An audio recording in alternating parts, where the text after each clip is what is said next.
Cognitive diary example: toxic family and holiday visits. Event: don't want to visit family on Father's Day. Emotions: anxious, discouraged, hopeless. Distress rating: 8, high level of distress.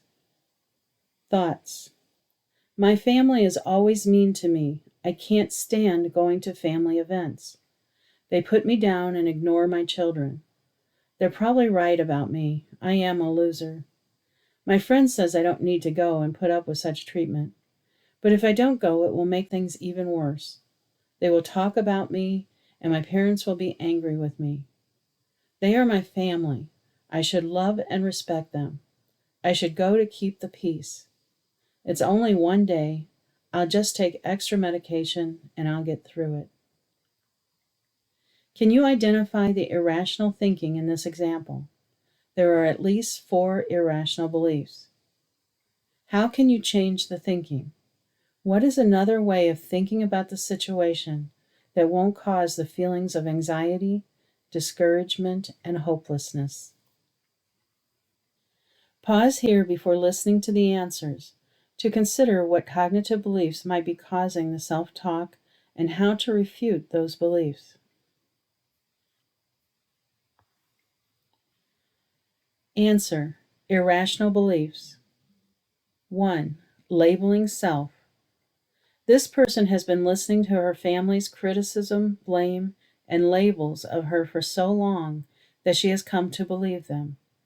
She has been brainwashed by frequent repetition throughout her life of negative descriptions about her, until she also labels herself as a loser and probably other negative statements about herself.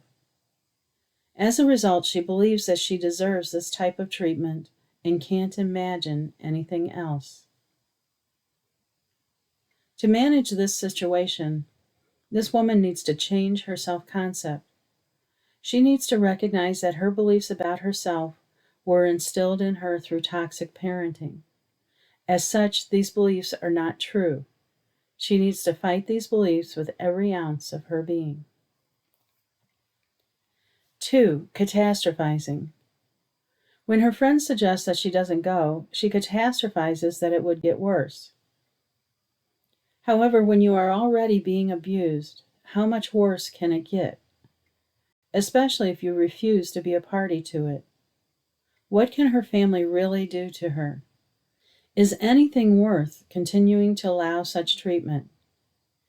Even if they do become angry with her, she won't be around to listen to it. 3. Shoulds.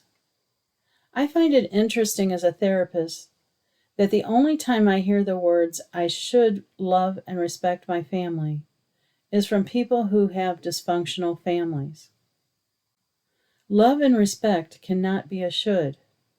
Love and respect is earned through treating others with consideration, love, and respect.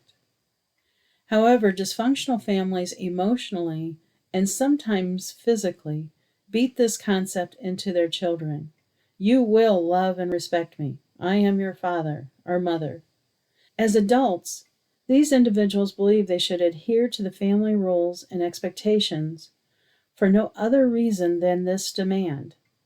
They don't even realize they have a choice and may not even understand what real love and respect is.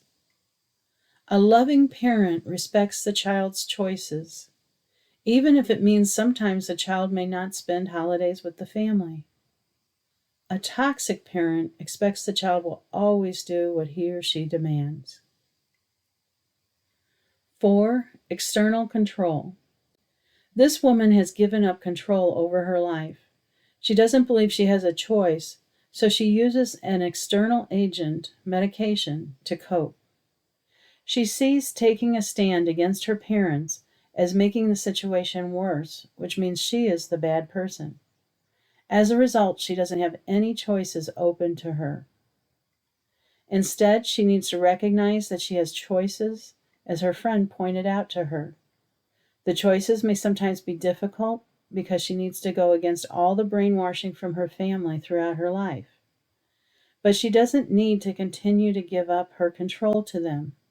In the long run, she will feel more in control of her life and better about herself. How can this thinking be changed? My family is wrong. I am a loving person deserving of better treatment. I will not put up with being treated this way. If I don't go, there is nothing they can do to me.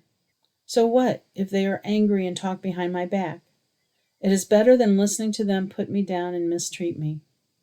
I don't have to love and respect them because they have done nothing to earn that love and respect.